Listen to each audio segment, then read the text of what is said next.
Students, welcome back to Mrinali Sharma classes. और हमारे आज के इस लेक्चर में हम करने वाले हैं हमारी क्लास 10th का चैप्टर 7 कंट्रोल एंड कोऑर्डिनेशन का पार्ट 3rd, जिसके अंदर हम एनिमल हार्मोन्स के बारे में पढ़ेंगे। So without wasting time let's start. So students, यहाँ पर हम हार्मोन्स की बात करते हैं।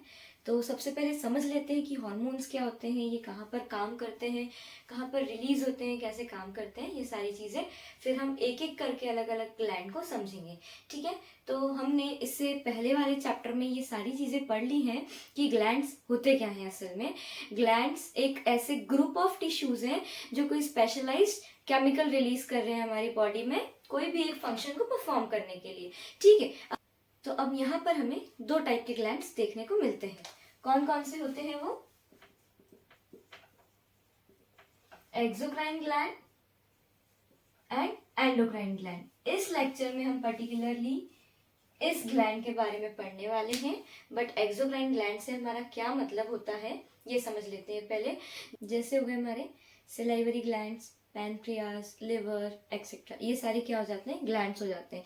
बट ये ग्लैंड्स और एंडोक्राइन ग्लैंड्स जो हम पढ़ने वाले हैं उनमें क्या डिफरेंस है? तो एक बेसिक डिफरेंस ये है कि एक्सोक्राइन ग्लैंड में डक्ट्स में रिलीज किए जाते हैं जो भी केमिकल्स होते हैं, और ये रिलीज होते हैं डायरेक्ट ब्लड स्ट्रीम में।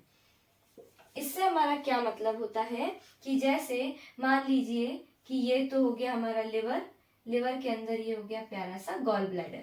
ठीक है, तो ये गॉल ब्लैडर के अंदर से इस तरीके से ये पाइप टाइप निकल के आता है। इस पाइप को हम क्या बोलते हैं?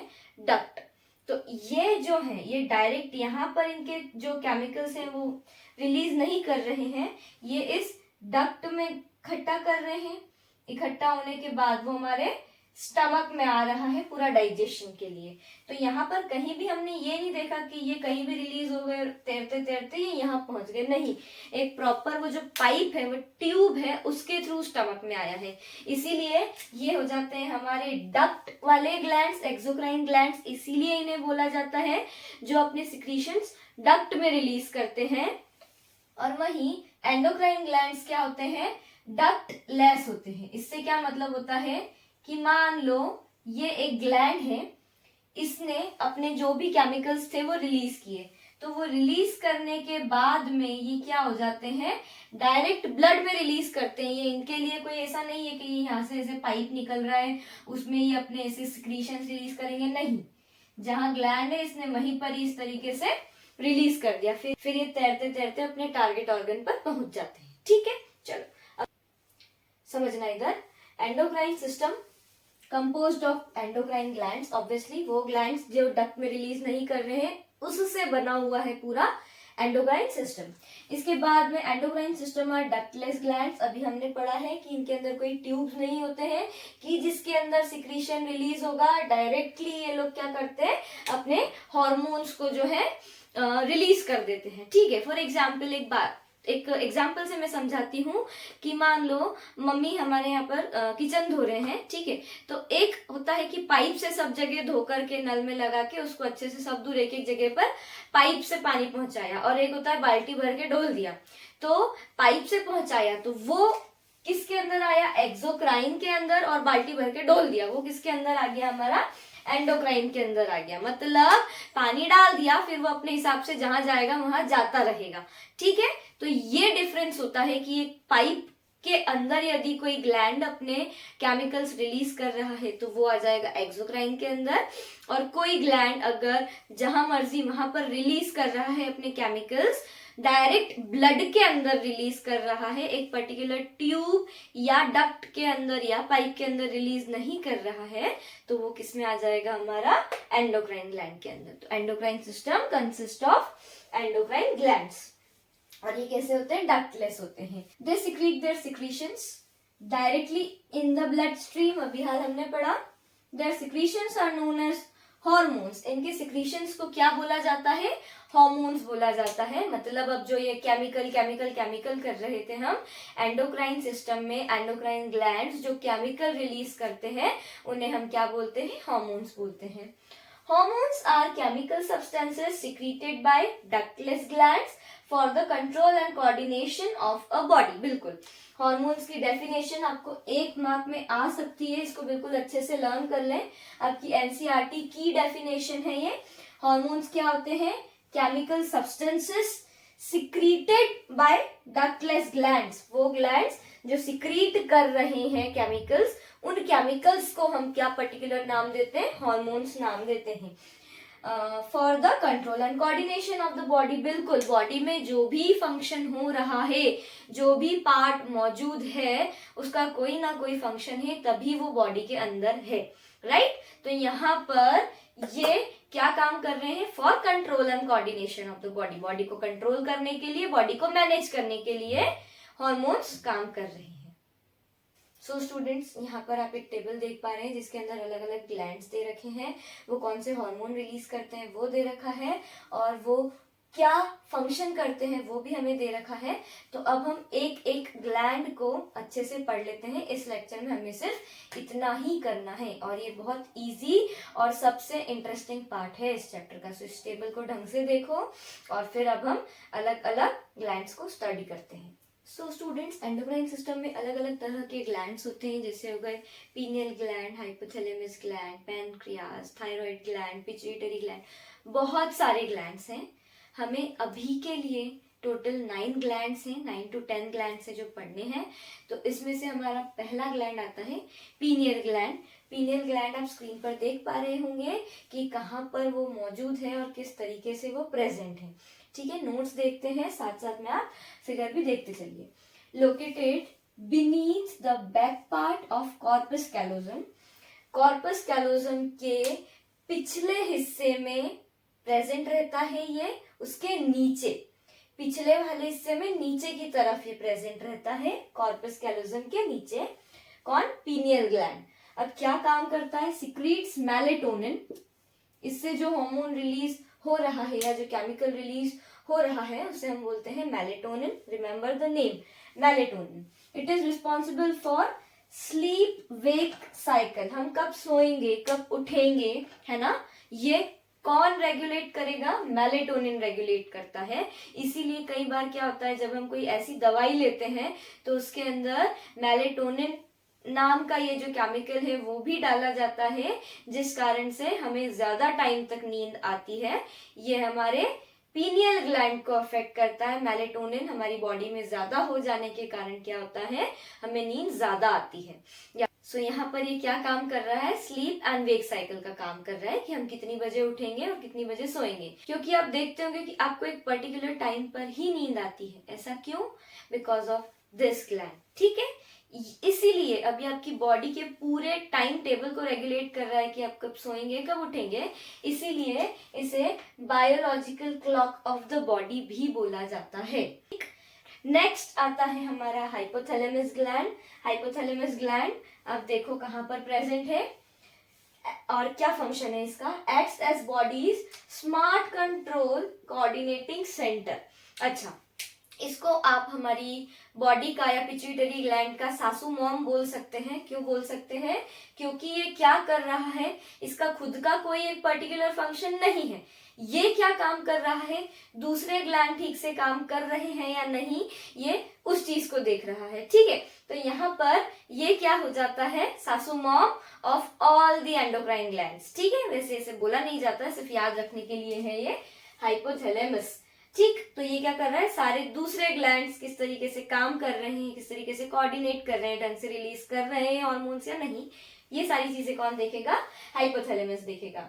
It releasing and inhibitory hormones. ठीक है, अब दूसरा ग्लैंड कितना हार्मोन रिलीज करेगा, कब, उसे रोकना है. अच्छा, अब एक हार्मोन जरूरी नहीं है कि हर वक्त ग्रोथ या इन सारी चीजों को ही रेगुलेट करेगा. कई बार कुछ ऐसी चीजें होती हैं जो रोकनी भी पड़ती है. ग्रोथ करना, कोई चीज को बढ़ाना और कोई चीज को कम करना, दोनों चीजें जरूरी है बॉडी में, तभी बैलेंस बन पाएगा, तभी बॉडी रेगुलेट कोऑर्डिनेट हो पाएगी.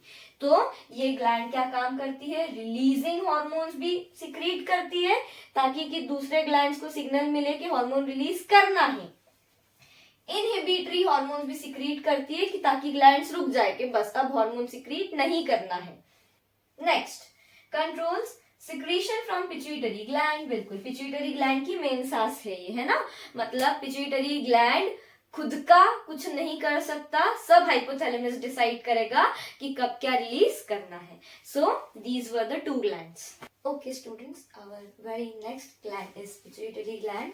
देख सकते हैं आप फिगर में कि पिट्यूटरी ग्लैंड कहाँ पर प्रेजेंट है. It is a P sized gland located below the brain. बिल्कुल एक पी साइज्ड ग्लैंड होता है ये, मटर के दाने जितना, और बिलो द ब्रेन मतलब हमारा जो ब्रेन है उसके जस्ट नीचे की साइड ये ग्लैंड प्रेजेंट होता है. Also known as master gland of the body. अच्छा, हाइपोथैलेमस में और इसमें क्या फर्क है जो इसे मास्टर ग्लैंड बोला जा रहा है और उसे नहीं? वो सिंपली रिलीजिंग और इनहिबिटरी हार्मोन्स रिलीज कर रहा है, बाकी सारों का देख रेख कर रहा है. मास्टर ग्लैंड इसे इसलिए बोला गया है क्योंकि ये एक्चुअली में फंक्शंस को रेगुलेट कर रहा है, क्योंकि कई सारे हार्मोन्स ही एट अ टाइम रिलीज कर रहा है. इसीलिए master gland of the body is pituitary gland. Okay, चलो. It secretes a number of hormones like growth hormone. It stimulates growth. Its hyposecretion leads to dwarfism and its hypersecretion leads to giantism. इसे समझते हैं क्या होता है कि ये normally व्यक्ति जब उसके ग्रोथ एंड डेवलपमेंट वाले फेज में रहता है उस वक्त पिट्यूटरी ग्लैंड बहुत ज्यादा एक्टिवेटेड फॉर्म में रहता है, उस वक्त एक ग्रोथ हार्मोन रिलीज होता है. अब अगर ये बंदे में नॉर्मल रिलीज हुआ है तो उसकी जो ग्रोथ है वो नॉर्मल रहेगी, हाइट नॉर्मल रहेगी. बट अगर उसमें हाइपोसिक्रीशन हुआ है, मतलब जितना हार्मोन रिलीज होना चाहिए था उतना रिलीज नहीं हुआ है, तो वो बंदा ड्वार्फ यानी बोना रह जाएगा. उसे हम बोल देते हैं dwarfism. Its hypersecretion leads to gigantism. वहीं अगर बहुत ज्यादा अमाउंट में हाइपरसिक्रीशन हो गया है, बहुत ज्यादा अमाउंट में सिक्रीशन हो गया है इस हार्मोन का, तो उसे जाइंटिज्म हो जाएगा. आप दोनों ही देख पा रहे होंगे स्क्रीन पर. और यहाँ पर ये चीज मैं बता दूं कि ये थोड़ा जेनेटिकली भी रहता है कि यदि पेरेंट्स की हाइट नॉर्मल है तो जो प्रोजेनी है, जो ऑफस्प्रिंग है वो नॉर्मल रहेगा. यदि हाइटेड है तो हाइटेड रहेगा जो प्रोजेनी या ऑफस्प्रिंग है उनका वो. Okay, the very next hormone is thyroid stimulating hormone, TSH जिसे बोला जाता है शॉर्ट फॉर्म में. ये भी पिट्यूटरी ग्लैंड ही रिलीज करता है. इसका क्या काम होता है? It simply stimulates thyroid to release its secretion. Thyroid अभी हम आगे पढ़ने वाले हैं, तो थायराइड को स्टिमुलेट करता है ये कि वो अपने हार्मोन रिलीज कर सके for the proper functioning of body. तो थायराइड को हार्मोन रिलीज करना है या नहीं, ये कौन डिसाइड करेगा? पिट्यूटरी ग्लैंड डिसाइड करेगा. Next, follicle stimulating hormone. Follicle stimulating hormone से हमारा क्या मतलब होता है? फॉलिकल्स बेसिकली मेंस्ट्रुअल साइकिल के वक्त जो ओवम रिलीज होता है या एक्सेल रिलीज होता है उसे हम फॉलिकल भी बोलते हैं. वुमेन के अंदर ये ओवरी को स्टिमुलेट करता है कि वो ओवम रिलीज करे एवरी मंथ. ठीक, तो यहाँ पर ये चीज क्या कर रहा है? Stimulates ovary to release follicles in women. मतलब हर मंथ के ये जो मेंस्ट्रुअल साइकिल है ये उसे कंट्रोल करने में मदद कर रहा है. ठीक है, तो हर मंथ जो ओवम या एग सेल रिलीज होगा या फॉलिकल रिलीज होगा, उस रिलीज को कौन कंट्रोल कर रहा है? Pituitary gland. और जैसे ही ये रिलीज होंगे, मेंस्ट्रुअल साइकिल कंट्रोल हो रहे हैं डायरेक्टली देखा जाए तो यहाँ पर ये फॉलिकल के रिलीज को भी रेगुलेट कर रहा है, साथ में मेंस्ट्रुअल साइकिल को भी रेगुलेट कर रहा है. तो देखा जाए तो ये रिप्रोडक्टिव सिस्टम इन वुमेन को रेगुलेट कर रहा है. 3 फंक्शंस क्या हो गए? एक तो ऑर्गेनिज्म की ग्रोथ के लिए रिस्पॉन्सिबल है, प्लस थायराइड के सिक्रीशंस के लिए रिस्पॉन्सिबल है, प्लस रिप्रोडक्टिव सिस्टम के कंट्रोल एंड कोऑर्डिनेट के लिए रिस्पॉन्सिबल है pituitary gland. So students, our very next gland is thyroid gland. Thyroid gland क्या होता है आप देख सकते हैं डायग्राम में कहाँ पर प्रेजेंट है. ये present in neck attach to windpipe. Windpipe से अटैच्ड रहता है ये thyroid gland. Releases the hormone called thyroxine. कौन सा हार्मोन रिलीज करता है? थायरॉक्सिन हार्मोन रिलीज करता है. आपको हार्मोन और उसका ग्लैंड ये दोनों चीजें याद रखनी ही है, साथ में याद रखना है उस हार्मोन का फंक्शन, मतलब कि वो क्या काम कर रहा है, सीधी बात है। ये 3 चीजें आपको याद रखनी है, मैंने टेबल पे ये सारी चीजें प्रोवाइड करवा दी थी। ओके, चलो, तो यहाँ पर ये क्या रिलीज करता है, थायरॉक्सिन हार्मोन रिलीज करता है, जिसका क्या फंक्शन होता है, responsible for metabolism of carbohydrates, fats, proteins etcetera. Basically ये हमें एनर्जी देने का काम करता है, ठीक है। मतलब मेटाबॉलिज्म मतलब क्या हो रहा है, ये इनको तोड़ेगा तभी ही हमें क्या मिलेगी, एनर्जी मिलेगी। तो यदि हमारा थायराइड ग्लैंड वीक है या ढंग से काम नहीं कर रहा है तो बॉडी ऑटोमेटिकली क्या हो जाएगी, वीक हो जाएगी। ये आपने देखा भी होगा कि कई सारों को बोला जाता है कि थायराइड की परेशानी है, तो उनका वेट बहुत ज्यादा बढ़ जाता है। क्यों बढ़ जाता है, बिकॉज उनका जो भी फैट्स है वो ठीक से मेटाबोलाइट नहीं हो पा रहा है, ठीक है। तो यहाँ पर क्या होता है, वो फैट्स के रूप में जमा होता जाता है और व्यक्ति कमजोर होता जाता है। So this hormone is responsible for metabolism of carbohydrates, fats, proteins etcetera. मतलब बेसिकली सारे जितने भी हमारे ये एलिमेंट्स हैं इनको मेटाबोलाइज करने का काम करता है। चलो, iodine is necessary for making of this hormone, ठीक है। अब कुछ ना कुछ तो होगा, क्या हो यदि ये ढंग से काम ना करें, है ना। और ढंग से काम करने के लिए क्या चाहिए, तो इसको ढंग से काम करने के लिए क्या चाहिए, आयोडीन चाहिए।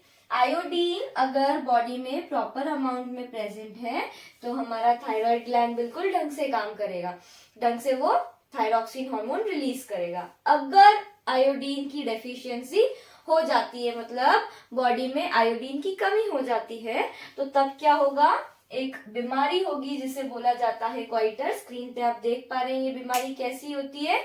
अब ये गॉइटर होता कैसे है, थायराइड ग्लैंड को ढंग से आयोडीन नहीं मिलता है, वो ढंग से काम नहीं कर पाता है, इस कारण से जो थायराइड ग्लैंड रहता है वो सूज जाता है, स्वेलअप हो जाता है, एनलार्ज हो जाता है, और वो गले में यहाँ पर कुछ इस तरीके से गठान की तरह दिखता है, आप फोटो में देख सकते हैं।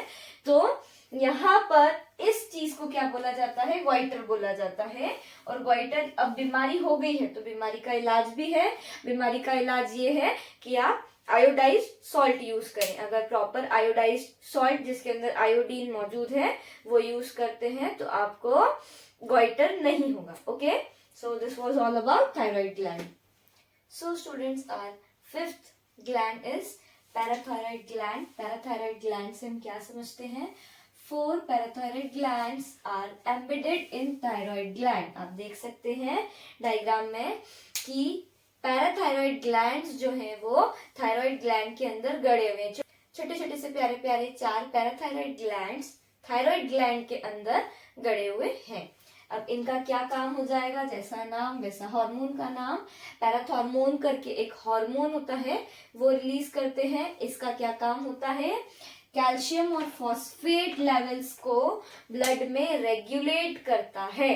कौन, पैराथॉर्मोन, जो कहाँ से रिलीज होता है, पैराथायराइड ग्लैंड से, जो कहाँ प्रेजेंट है, थायराइड ग्लैंड के अंदर गड़े हुए हैं, ठीक है। नेक्स्ट इज थाइमस ग्लैंड, बहुत ज्यादा इंपॉर्टेंट ग्लैंड है। आपकी बुक में ग्लैंड्स तो सारे दे रखे हैं बट डिस्क्रिप्शन कुछ 3-4 ग्लैंड्स का ही दे रखा है, वो पूछ कुछ भी लेंगे, इसीलिए हमें थोड़ा सा डिटेल में पढ़ते हुए चलना है। ज्यादा पढ़ लेंगे तो नुकसान नहीं होगा, कम पढ़ेंगे तो मार्क्स गंवाने पड़ सकते हैं। Okay okay, so next is thymus gland. आप देख सकते हैं डायग्राम में, प्रेजेंट बिलो नेक इन थोरैसिक कैविटी। बिल्कुल नेक के नीचे प्रेजेंट होता है, थोरैसिक कैविटी में, ठीक है, मतलब लंग्स के आगे, विंड पाइप के आगे। तो थोरैसिक कैविटी में प्रेजेंट होता है, नेक के नीचे। सिक्रीट्स थाइमस हार्मोन, ठीक है, जो नाम है वही हार्मोन का नाम भी है, तो इसमें ज्यादा कुछ याद रखने की जरूरत नहीं है। थाइमस हार्मोन रिलीज करता है thymus gland. Function is very very very important, responsible for development of immune system in the body.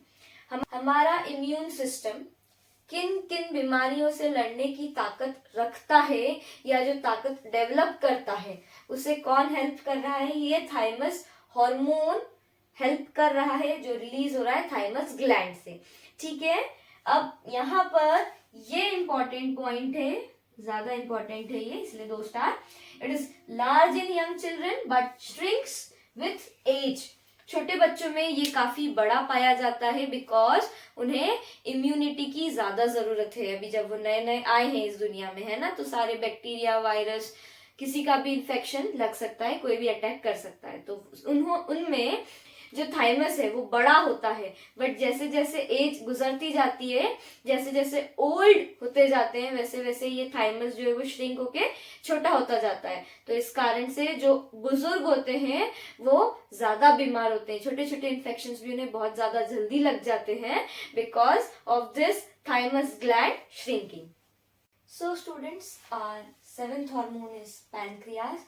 आप फोटो में देख सकते हैं पैनक्रियास की position. Okay, below the stomach, stomach के जस्ट नीचे प्रेजेंट होता है।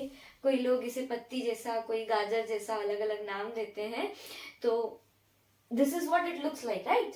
तो बिलो द स्टमक, स्टमक के नीचे प्रेजेंट होता है। सिक्रीट्स इंसुलिन, कौन सा हार्मोन सिक्रीट करता है ये? इंसुलिन। आई होप स्टूडेंट्स आप ये जो नोट्स हैं वो लगे हाथ नोट डाउन करते जा रहे हैं, ताकि कि आपको अच्छे से समझ में भी आए और आप इनसे बाद में पढ़ भी सकें।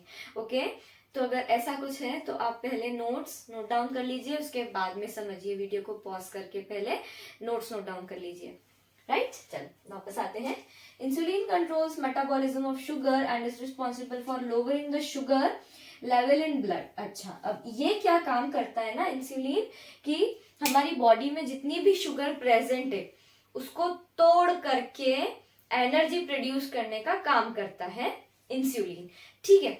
बट अब यहाँ पर क्या हो जाता है कि शुगर लेवल हमारे ब्लड में है वो कम हो गया, मतलब इंसुलिन प्रॉपर वर्क कर रहा है, ठीक है। मतलब शुगर को तोड़ के ब्लड में शुगर का लेवल कम करना इंसुलिन का फंक्शन हो गया। लेकिन डेफिशिएंसी ऑफ इंसुलिन, क्वेश्चन यहां से नहीं बनेगा, क्वेश्चन यहां से बनेगा डेफिशिएंसी से। Deficiency of insulin causes diabetes, सबको पता है, हर घर में एक ना एक डायबिटिक पेशेंट आपको मिल ही जाएगा, and the person is called diabetic, ठीक है। अब यहाँ पे क्या हो जाता है, शुगर का लेवल यदि ब्लड में बढ़ गया तो वो पर्सन को डायबिटीज हो गई और वो पर्सन कहलाएगा डायबिटिक पेशेंट। अब ये शुगर हो गई ब्लड में इसलिए डायबिटिक नहीं हुआ है, शुगर तो सबके ब्लड में है, बट किसकी बॉडी में ये पैनक्रियास इंसुलिन सिक्रीट कर पा रहा है ढंग से या नहीं, उस बेसिस पर पता चलेगा। यदि पैनक्रियास ढंग से काम नहीं कर रहा है, मतलब इंसुलिन हार्मोन ढंग से रिलीज नहीं हो रहा है, इस कारण से उसे डायबिटीज हुई है, शुगर के कारण नहीं, इंसुलिन के कारण पता चल रहा है। मतलब deficiency of insulin is leading to a person to diabetes. Okay, अब diabetic person should take less sugar and exercise daily. अच्छा, अब एक डायबिटिक पर्सन इस चीज को कैसे कंट्रोल कर सकता है? डायबिटीज एक बहुत ज्यादा बड़ी बीमारी नहीं है, आप कई हद तक उसे कंट्रोल कर सकते हैं, ठीक है। उसे कंट्रोल करने का बहुत ही ज्यादा इजी तरीका है क्या, कि डाइट में से शुगर को कुछ टाइम के लिए बिल्कुल कम कर दीजिए, ना के बरोबर। और दूसरा है रोज एक्सरसाइज कीजिए, वॉक के लिए चले जाइए, योगासन कीजिए, कुछ भी कीजिए। तो इससे क्या होगा कि ऑटोमेटिकली शुगर का मेटाबॉलिज्म हो जाएगा, तो शुगर का लेवल अपने आप कम हो जाएगा, ठीक है। अब यहाँ पर मैं एक बात आपको बता देती हूँ, हमने पैनक्रियास को हमारे डाइजेस्टिव सिस्टम में भी पढ़ा है एज एन एक्सोक्राइन ग्लैंड। यहाँ पर तो हम पढ़ रहे हैं as an endocrine gland, but pancreas एक एक्सोक्राइन ग्लैंड भी है, बिकॉज ये डाइजेशन के वक्त क्या रिलीज करता है, पैनक्रियाटिक एंजाइम्स, पैनक्रियाटिक जूसेस ये रिलीज करता है, ठीक है। तो यहाँ पर पैनक्रियास एकमात्र ऐसा ग्लैंड है जो कि एक्सोक्राइन भी है, एंडोक्राइन भी है, ठीक है। ये आपको याद रखना है, ठीक है। Name the gland which acts as both exocrine and endocrine, pancreas. Okay, चलो, insulin injections are given in severe cases. जब डायबिटीज बिल्कुल हद के बाहर हो जाती है तो पेशेंट्स को इंसुलिन के इंजेक्शंस लगाए जाते हैं, ठीक है। तो यहाँ पर था हमारा पैनक्रियास। नेक्स्ट आता है हमारा adrenal gland, another very important gland. बेचारा बहुत ज्यादा इंपॉर्टेंट है, बट इसकी ज्यादा बात नहीं की जाती है। कितना इंपॉर्टेंट फंक्शन ये बॉडी में परफॉर्म करता है देखते हैं। लोकेटेड अबव द 2 किडनीज, दोनों किडनीज के ऊपर प्रेजेंट होता है ये। दो एड्रिनल ग्लैंड रहते हैं on left and right kidney. Okay, secretes adrenaline hormone. Adrenal से क्या निकला? Adrenaline hormone. ठीक है, which regulates heart rate, breathing rate, blood pressure and metabolism of carbohydrates. ये चारों चीजें ये क्यों रेगुलेट कर रहा है, इसका हमको नेक्स्ट वाले स्टेटमेंट में पता चलेगा. पर ये क्या क्या कर रहा है? हार्ट रेट, दिल के धड़कने की रेट, ब्रीदिंग रेट, हम जो सांस ले रहे हैं अभी नॉर्मल है, कुछ ऐसी कंडीशंस आ जाती है कि जब हमारी ब्रीदिंग रेट ऑटोमेटिकली क्या हो जाती है? बढ़ जाती है. ठीक है, चलो. ब्लड प्रेशर, बिल्कुल ब्लड नॉर्मल है, टेंशन आई, या तो बढ़ेगा या लो होगा. ठीक. Metabolism of carbohydrates, carbohydrates metabolise होंगे तो क्या होगा? एनर्जी रिलीज होगी. तो ये चारों पॉइंट्स क्यों रेगुलेट कर रहा है ये? Because it prepares the body for emergency situations like fright, डर के वक्त, फ्लाइट जब प्लेन टेक ऑफ करता है तब, एंड फाइट जब किसी से लड़ाई हो जाती है अच्छी तब. ठीक है, तो अब ये किस तरीके से क्या काम करता है, एक एग्जाम्पल की मदद से हम समझ लेते हैं. मान लो कि एक डॉगी है जो आपके पीछे पड़ गया है, तो यहाँ पर अब वो डॉगी जो है वो काटने वाला है ऑब्वियसली, है ना. तो हमको डर लगेगा. तो वो डर कैसा लगेगा समझना. वो आपके पीछे भागा, आप आगे आगे भागे. तो भागने के लिए आपको क्या चाहिए? एनर्जी चाहिएगी. एनर्जी कैसे मिलेगी? देखो, हार्ट रेट बढ़ा, मतलब क्या हुआ? यहाँ पर ज्यादा ब्लड सब दूर पहुंचेगा. ज्यादा ब्लड पहुंचा मतलब ज्यादा ऑक्सीजन. ज्यादा ऑक्सीजन कैसे मिलेगी? जब आप ज्यादा जल्दी जल्दी सांस लेंगे. ज्यादा जल्दी जल्दी सांस लेंगे, ज्यादा ऑक्सीजन सब दूर पहुंची. ऑक्सीजन ब्लड के प्रेशर को, मतलब हार्ट रेट क्या करेगा? ब्रीदिंग से जो ऑक्सीजन आ रही है वो ब्लड के प्रेशर को बढ़ा के सब दूर जल्दी जल्दी पहुंचाएगा. तो यहां से ब्लड प्रेशर आया. अब लिवर को भी ये एक्साइट करता है, स्टिमुलेट करता है कि वो ज्यादा जल्दी जल्दी स्टोर्ड फैट्स या स्टोर्ड कार्बोहाइड्रेट्स है उसको एनर्जी के फॉर्म में ब्लड में रिलीज करे, ताकि कि हमारे मसल्स जल्दी कॉन्ट्रैक्ट और रिलैक्स हो सके, उन्हें एनर्जी मिले और हम ज्यादा तेज दौड़ सकें. तो यहाँ पर ये एड्रिनलिन हार्मोन क्या कर रहा है? एक इमरजेंसी सिचुएशन से हमको फाइट करने की मदद कर रहा है. एक और एग्जाम्पल हम देखते हैं कि जब लड़ाई होती है तो व्यक्ति पूरा लाल हो जाता है ना गुस्से से. वो गुस्से से लाल नहीं होता है, वो असल में ब्लड ज्यादा पहुंचता है पूरी बॉडी में ताकि ज्यादा एनर्जी मिल सके और हम ज्यादा अच्छे से सामने वाले को धो सके. ठीक है, तो इसीलिए ये फाइट के वक्त भी काम आता है. फ्लाइट में हमारी हार्ट बीट, ब्रीदिंग रेट, ये सारी चीजें बढ़ जाती है बिकॉज प्रेशर कम हो जाता है कुछ टाइम के लिए. तो ये as a flight hormone during flight मतलब ये काम करता है. और फ्लाइट के वक्त जब डर लगता है तब भी यही हार्मोन, हम धूजते हैं, शिवर करते हैं, एक टाइम के बाद में फेंट हो जाते हैं. फेंट होते हैं डर के कारण नहीं, उस डर से बचने के लिए बॉडी फेंट हो जाती है. तो फेंट होना एक फीडबैक मैकेनिज्म है. Okay, so students, our ninth gland is testis gland, present only in males. आप देख सकते हैं स्क्रीन पर इसकी लोकेशन. तो ये एक ऐसा ग्लैंड है जो कि सिर्फ मेल्स में, मेन में ही प्रेजेंट होता है. Secretes male sex hormone called testosterone. Male के अंदर सिर्फ एक सेक्स हार्मोन ये रिलीज करता है जो कि होता है टेस्टोस्टेरॉन.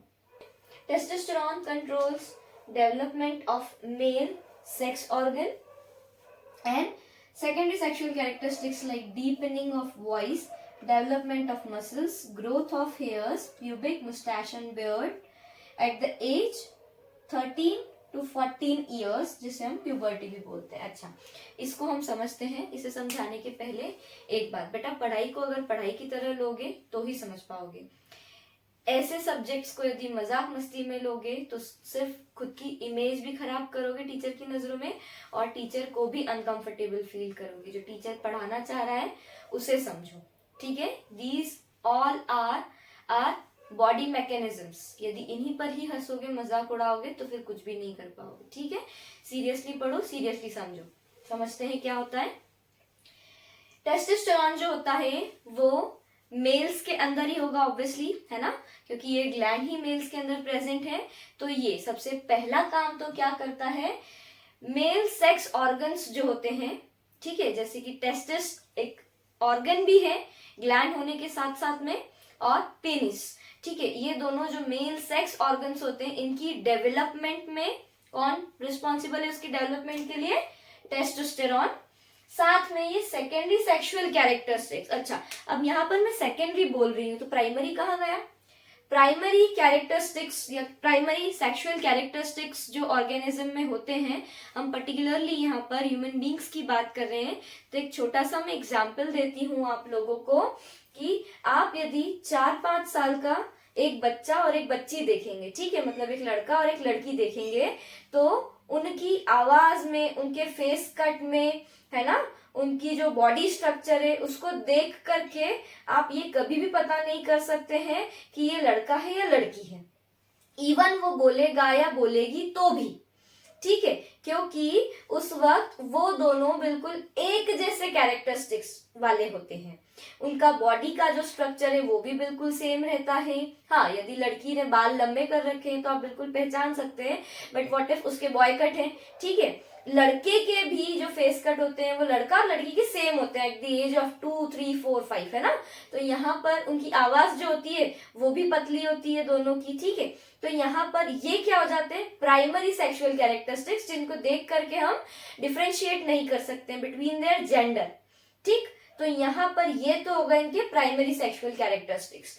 अब जैसे ही ये एक ऐसी एज में आते हैं कि इनके अंदर वो सेकेंडरी कैरेक्टरिस्टिक्स डेवलप होना स्टार्ट होते हैं, उस एज को बोला जाता है प्यूबर्टी।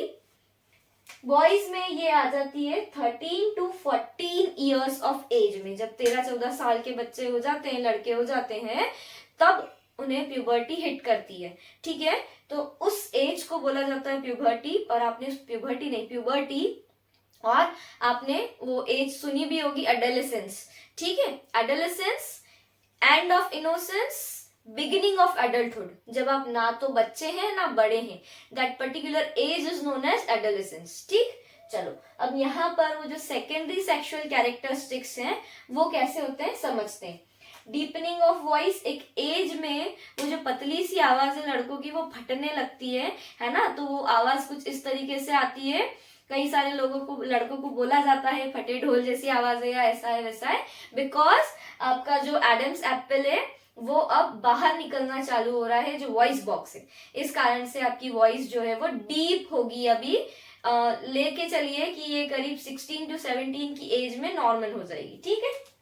अच्छा, अब हम आते हैं development of muscles, muscular body हो जाती है मेल्स के अंदर। ग्रोथ ऑफ हेयर्स, हेयर्स की ग्रोथ हो जाती है कहाँ कहाँ पर, फेस पे मुस्टैच, मूछ, दाढ़ी, ये सारी उग जाती है। Beards, pubic areas, private parts में हेयर्स का ग्रोथ हो जाता है at the age of 13 to 14, ठीक है। अच्छा, ये फंक्शन हो गए। साथ ही में टेस्टिस का एक और क्या काम है, सॉरी, टेस्टिस मेल गैमीट बनाता है, स्पर्म्स, ये सारे जो पार्ट्स हैं इन्हें हम बहुत अच्छे से नेक्स्ट वाले चैप्टर में पढ़ने वाले हैं, हाउ डू ऑर्गेनिजम्स रिप्रोड्यूस। अभी के लिए ये ध्यान रखिए कि जो मेल गैमीट होता है स्पर्म्स होते हैं, और वो कौन बनाता है, टेस्टिस बनाता है, ठीक है। Next comes ovary. अब मेल के अंदर यदि टेस्टिस प्रेजेंट है तो फीमेल के अंदर ओवरी प्रेजेंट है, glands present only in female, ये ग्लैंड्स फीमेल में रहेंगी। Secretes 2 hormones, estrogen and progesterone. Males में सिर्फ एक ही है जो रेगुलेट कर रहा है सारी चीजों को, फीमेल्स में 2 हॉर्मोन्स हैं जो रेगुलेट कर रही हैं, बिकॉज फीमेल रिप्रोडक्टिव सिस्टम ज्यादा कॉम्प्लिकेटेड होता है, बिकॉज उसे एक बेबी को पूरा डेवलप करना है। तो यहाँ पर जो 2 हॉर्मोन्स है वो कौन कौन से हैं, एस्ट्रोजन एंड प्रोजेस्टेरॉन। एस्ट्रोजन का फंक्शन समझ लेते हैं क्या होता है। Estrogen controls female secondary sexual characteristics, बिल्कुल। अब फीमेल के अंदर भी जो सेकेंडरी सेक्सुअल कैरेक्टरिस्टिक्स है वो डेवलप होती है, जिससे कि एक एज के बाद में हम देख करके या उसकी आवाज सुन करके पता कर सकते हैं, राइट। चलो, फीमेल सेकेंडरी सेक्सुअल कैरेक्टरिस्टिक्स क्या क्या हो जाएंगी, फेमिनाइन वॉइस। अच्छा, यहाँ पर वॉइस भारी हो रही है, तो यहाँ पर वॉइस कैसी होगी, तीखी होगी, है ना। फीमेल्स जब चीखती है तो वो ज्यादा तीखी होती है, तो फेमिनाइन वॉइस। प्यूबिक हेयर जो बिल्कुल इधर की साइड था वो भी इधर ही रहेगा। Development of mammary glands, breast mammary glands milk feeding के लिए, जब बेबी को मिल्क फीड या ब्रेस्ट फीड करना रहेगा उस वक्त के लिए जब ये रहता है मेमोरी ग्लैंड्स डेवलप हो जाते हैं। Okay. Broadening of pelvic area, baby को सपोर्ट करना है ड्यूरिंग द प्रेगनेंसी, तो पेल्विक एरिया बोलो या हिप्स वाला एरिया बोलो, वो क्या हो जाता है, ब्रॉड हो जाता है to support the baby at the age of 10 to 12। अच्छा, प्यूबर्टी हिट होती है उस वक्त, ये सारे जो कैरेक्टरिस्टिक्स हैं वो धीरे धीरे डेवलप होते हैं दोनों में। डेवलपमेंट स्टार्ट होने वाली जो एज रहती है उसे हम बोलते हैं 10 to 12 की एज, जिसे प्यूबर्टी बोला जाता है फीमेल्स में भी। Okay. Next comes progesterone hormone. अच्छा, प्रोजेस्टेरॉन हार्मोन का यदि हम पढ़ें तो ये क्या काम करता है, uterus changes during menstrual cycle. हर मंथ जो मेंस्ट्रुअल साइकिल होते हैं उसके अंदर यूटेरस को हर मंथ प्रिपेयर होना पड़ता है, बिकॉज इफ फर्टिलाइजेशन हो गया तो उसे आगे 9 मंथ तक एक बेबी को डेवलप करना है, तो उसके लिए यूटेरस को प्रिपेयर करना। बट अगर फर्टिलाइजेशन नहीं हुआ है तो वो प्रिपरेशन सारी जो है वो बॉडी से बाहर हो जाती है in the form of blood, ठीक है। तो उसे क्या बोला जाता है, menstrual cycle. And also helps to maintain pregnancy. अगर फर्टिलाइजेशन हो गई है तो फिर उस प्रेगनेंसी को मेंटेन करने के लिए ये जो हार्मोन है प्रोजेस्टेरॉन, वो रिस्पॉन्सिबल है, ठीक है। अच्छा, अब यहाँ पर स्पर्म्स बन रहे थे तो यहाँ पर ओवी क्या बना देगी, फीमेल गैमीट कॉल्ड ओवम। एक है तो ओवम, बहुत सारे हैं तो ओवा, ठीक है। तो यहाँ पर हमारा ये सारे ग्लैंड्स खत्म होते हैं। सो स्टूडेंट्स, ये है हमारा लास्ट टॉपिक इस लेक्चर का, फीडबैक मैकेनिज्म। समझते हैं क्या होता है, a type of self regulating mechanism in which the level of one substance in body influences the level of another. अच्छा, अब यहाँ पर क्या हो जाता है ना कि कोई भी एक चीज हो रही है, ग्लैंड रिलीज कर रहा है हार्मोन, तो ऐसा नहीं होगा कि वो रिलीज ही करते जा रहा है ना, कि जितना ज्यादा रिलीज होगा बॉडी के लिए उतना अच्छा है, नहीं, है ना। एक टाइम के बाद में उसको क्या होना होगा, बंद भी होना होगा। तो ये चीज की कब रिलीज करना है कब रोकना है, इस चीज को बोला जाता है फीडबैक मैकेनिज्म, और ये हमारी बॉडी में इनबिल्ट होता है, ठीक है। मतलब उसको वो डिटेक्ट करके क्या कर लेगा, अपने आप ही बंद कर देगा कि बस अब हो गया हमारा काम, अब और नहीं चाहिए, ठीक है। एक एग्जांपल की मदद से समझते हैं इसको कि मान low sugar level in blood rises, ठीक है। अब हमारे ब्लड में क्या हो गया, हमारे किसी और के ब्लड में शुगर का जो लेवल है वो राइज हो गया। तो अब यहाँ पे क्या हो जाएगा, ये चीज जैसे ही शुगर का लेवल बढ़ा, पैनक्रियास को तुरंत कानो कान खबर लगी, इसके सेल्स ने ये चीज डिटेक्ट कर ली कि अरे शुगर लेवल बढ़ गया, ठीक है। अब क्या करेगा, ये जल्दी से फटाफट उसको नॉर्मल करने के लिए इंसुलिन हार्मोन रिलीज करेगा, क्योंकि इंसुलिन ही है जो शुगर का मेटाबॉलिज्म करता है। तो इसने क्या करा, इंसुलिन को सिक्रीट कर दिया पैनक्रियाज ने, है ना। अब इंसुलिन जैसे ही सिक्रीट हुआ, इंसुलिन ने शुगर का ब्रेकडाउन चालू कर दिया, तोड़ फोड़ खत्म कर दिया सब शुगर को, ठीक है। तो इस कारण से क्या हुआ, ब्लड में शुगर का जो लेवल था वो वापस नॉर्मल हो गया या फॉल हो गया, मतलब गिर गया, ठीक है। तो ब्लड शुगर लेवल फॉल्स, अब यहाँ पर नॉर्मल हो गया सब। तो यहाँ से जैसे ही ये लेवल फॉल हुआ, नॉर्मल हुआ, फिर वही खबर लग गई किसको, detected by the cells of pancreas. Pancreas के सेल्स को पता चल गया कि हाँ ठीक है, अब सब कुशल मंगल है, तो अब बंद कर दो इस चीज को। तो अब यहाँ पर क्या हो जाएगा, स्टॉप सिक्रीटिंग मोर इंसुलिन। इनको खबर लगी तो इन्होंने सिक्रीशन बंद कर दिया कि ठीक है सब अच्छा हो गया है। बस इसी चीज को क्या बोला जाता है, फीडबैक मैकेनिज्म। और यहाँ से जैसे इनको खबर लगती है, ये क्या करते हैं, स्विच ऑफ का फीडबैक सेंड कर देते कि ठीक है अब काम हो गया हमारा, अब उसका फीडबैक देते कि ठीक है रुक जाओ हो गया हमारा काम। तो इस पूरी प्रोसेस को, छोटी सी प्यारी इस प्रोसेस को बोला जाता है feedback mechanism. So students, I hope आपको ये लेक्चर समझ में आया होगा। इसके अंदर टॉपिक्स मैंने जो समझाने की कोशिश करी थी, नोट्स प्रोवाइड किए हैं, अच्छे से लिखो, अच्छे से पढ़ो। 10th क्लास की हमारी जो बोर्ड एग्जाम्स है वो आने वाली है, मुश्किल से 2 महीने बचे हैं आपकी पढ़ाई के लिए। 1 महीना आपको रिवीजन के लिए भी रखना है, उस हिसाब से पढ़ना। कम से कम 2 घंटे आपको रोज निकालने हैं अपनी सेल्फ स्टडी के लिए। प्रोजेक्ट, कॉपी कंप्लीट, इन सब के अलावा सेल्फ स्टडी के लिए हमको टाइम निकालना है। इन केस आपको कोई टॉपिक कभी इसमें समझ में नहीं आया है तो आप कमेंट कर सकते हैं, मैं मेरे अगले लेक्चर में उसे इंक्लूड करूंगी। Okay, so thank you so much.